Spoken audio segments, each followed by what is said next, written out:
We are going to start our new topic, which is related with United Kingdom's political system. So, modern political system is based on the discussion of different political system exist in the world.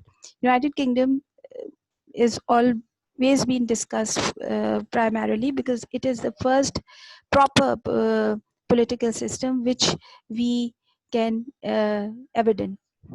So, United Kingdom's introduction started with its location. United Kingdom is situated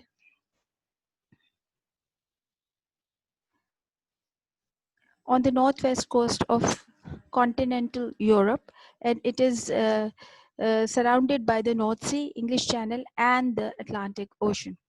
जैसे कि हमने आपको बताया कि बरतानिया, जिसे अंग्रेजी में यूनाइटेड किंगडम कहा जाता है, वो बर आज़म यूरोप के शुमाल मगरबी साहिलों पर वाक़ है। ये जजीरे हैं और बहिरा शुमाली रोदबार इंग्लिस्तान, जिसे इंग्लिश में इंग्लिश चैनल कहा जाता है, उर्दू में उसे रोदबार इंग्लिस्तान के नाम से पहचाना जाता है। ये राहदारी है फ्रांस और बरतानिया के दरमियान में, और इसी के साथ ये बहरा ओकियानूस से मिलता है। तो ये दुनिया के दूसरे बड़े बहर में वाक़ मुल्क है जो जज़ाइर पर मुश्तमिल है और चारों तरफ समंदर से घिरा हुआ है।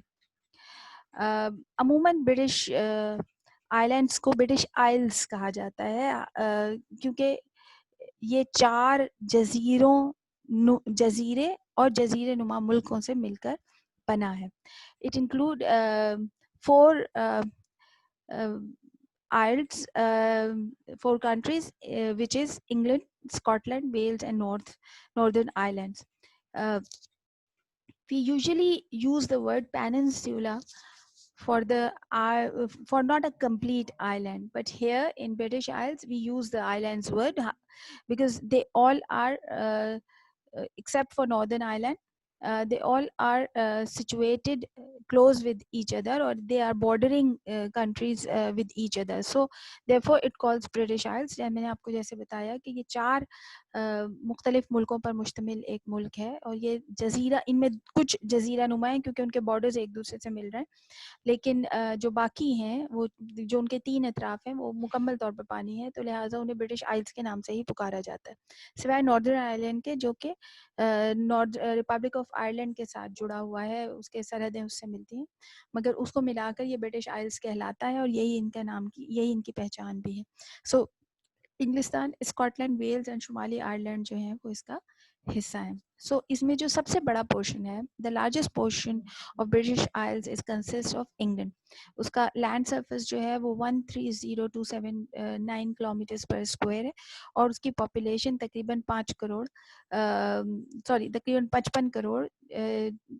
61,09,400 है, और ये सबसे ज़्यादा डेंसली पॉपुलेटेड एरिया भी माना जाता है यहाँ पे, मतलब ये सबसे ज़्यादा आबादी है इसके एक इलाके में।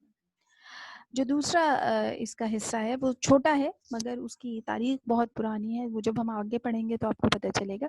वेल्स का जो लैंड सरफेस है वो 20779 किलोमीटर पर स्क्वायर है, और इसकी आबादी तकरीबन 31,25,000 के करीब है। अब आ जाते हैं स्कॉटलैंड। स्कॉटलैंड जो है वो उसके इंग्लैंड के साथ उसकी सरहद, एक तरफ से सरहद मिलती है, तकरीबन 77933 किलोमीटर पर स्क्वायर है, और इसकी आबादी भी जो है वो 54,24,800 अफराद पर मुश्तमिल है। अब आते हैं नॉर्दर्न आइलैंड्स के। नॉर्दर्न आइलैंड जो है ये तकरीबन जो है 14,130 स्क्वायर किलोमीटर पर मुश्तमिल है। छोटा सा इलाका है और ये बहुत ही डिस्प्यूटेड टेरिटरी भी है, और इस पर अक्सर बहुत झगड़े होते रहे हैं, और इसकी पॉपुलेशन 1,876,695 अफराद पर मुश्तमिल है। इंग्लैंड की पहचान उसका झंडा है, और उसके झंडे को एक अलग नाम भी दिया गया है, which is called the Union Jack. Union Jack की भी एक अपनी हिस्ट्री है अलग से। तो और ये इन जिस तरीके से स्लाइड में दिखाया गया है, ये इन हर तरीके से पहचाना जाता है। सो इंग्लैंड अपने आप को अक्सर स्पोर्ट्स के मैदान में अपने आप को अकेले रिप्रेजेंट करते हैं, इसी तरह स्कॉटलैंड भी अपने आप को अलहदा रिप्रेजेंट करता है, और आयरलैंड भी अपने आप को अलहदा रिप्रेजेंट करता है। सो 1606 में जब इंग्लैंड और स्कॉटलैंड ने आपस में इल्हाक किया और उनके दरमियान एक एक्ट ऑफ यूनियन हुआ, तो उसके बाद जो है यूनियन जैक वजूद में आया, यानी 2 झंडे आपस में एक साथ मिला दिए गए। और उनके अंदर आप देखेंगे कि आपको नज़र भी आ रहा है कि वो यूनियन जैक जो है वो बना, ठीक है।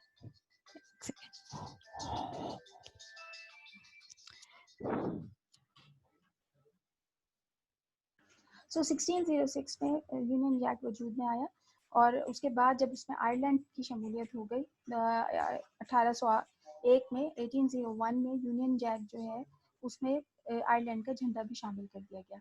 बेसिकली ये डिफरेंट किस्म के जो है चर्च के क्रॉस हैं, जो वहाँ पर का जो सबसे बड़ा चर्च है उन स्कॉटलैंड, इंग्लैंड और आयरलैंड में, तो उसके चर्च को जो है वो झंडे का हिस्सा बनाया गया है। तो स्कॉटलैंड के क्रॉस को सेंट एंड्रयूज क्रॉस कहा जाता है, सेंट जॉर्ज क्रॉस जो है वो इंग्लैंड के क्रॉस को कहा जाता है, और सेंट पैट्रिक्स क्रॉस जो है वो आयरलैंड के क्रॉस को कहा जाता है।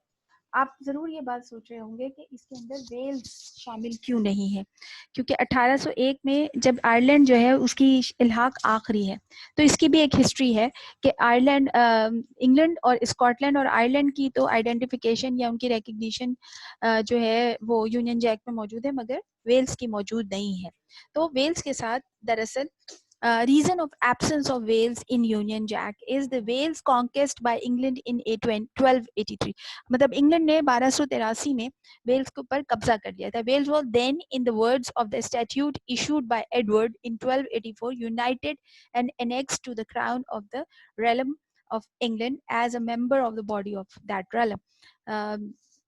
1883 के बाद जब कब्जा कर लिया, तो उस वक्त के जो बादशाह थे एडवर्ड, उन्होंने उसको बाकायदा तौर पर इंग्लैंड के साथ इसका इल्हाक कर लिया और उसे उसी ताज के तहत जो है ताज का हिस्सा बना दिया गया, जिसकी वजह से जो है हम देखते हैं कि जो वेल्स है उसकी रिप्रेजेंटेशन जो है वो झंडे में मौजूद नहीं है, क्योंकि उसे इंग्लैंड का हिस्सा तस्वुर किया जाता है।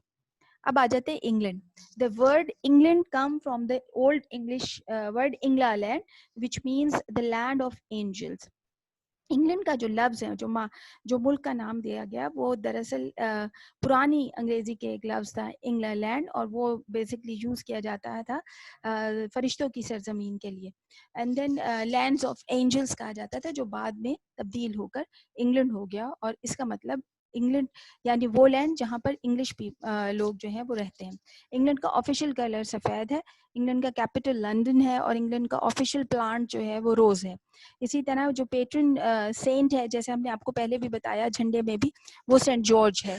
और इसी तरह जो वो अपनी आज़ादी या अपनी फॉर्मेशन क्रिएशन की जो डेट मनाते हैं वो 23 अप्रैल को मनाई जाती है। अब आते हैं Scotland. Scotland is derived from the Latin word Scotti, the term applied to Gaels, people from what is now Scotland and Ireland. Scotland की इस्तिलाह लातीनी ज़बान के लफ्ज़ स्कॉटी से अखज़ की गई है, जो अमूमन गेल नस्ल के लोगों के लिए इस्तेमाल की जाती थी, और ये नस्ल आजकल स्कॉटलैंड या आयरलैंड में रहती है। तो इनकी बड़ी तादाद स्कॉटलैंड में रहती है, इसकी वजह से जो है वो उस सरजमीन का नाम ही Scot, the people of Scot living on the land is called the Scotland.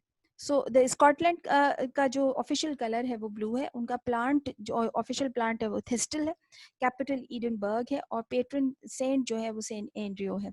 और वो अपनी इल्हाक को या अपनी आज़ादी को या अपने जो ये समझ लीजिए ऑफिशियल डे जो है वो 30 नवंबर को मनाते हैं। अब आते हैं Wales. The English name Wales originated from the Germanic word वाला और वेलेसिक, which referred to foreigners and had been Romanized. Wales German ज़बान के लफ्ज़ वाला या वेलेसिक से अखज़ किया गया है, और इसका इस्तेलाह बाहर से आने वाले लोगों के लिए इस्तेमाल की जाती है। ये अमूमन रोमन्स के लिए इस्तेमाल की जाती थी, और फिर आहिस्ता आहिस्ता ये वहाँ का नाम पड़ गया। वेल्स का ऑफिशियल कलर रेड है, उसका कैपिटल कार्डिफ है, और उनके जो ऑफिशियल प्लांट हैं वो 2 हैं, लीक है और डेफोडिल्स है। डेफोडिल है। पेट्रन सेंट जो है वो सेंट डेविड है, क्योंकि ये आपको पहले नहीं पता होगा, पहले की स्लाइड में मौजूद नहीं था। और ये भी अपनी जो ऑफिशियल डे मनाते हैं वो 1 ऑफ मार्च को मनाते हैं। अब आते हैं Ireland. The name Ireland derives from the name of Celtic goddess Eru. In modern English, Irish or Ire with the addition of the Germanic word land.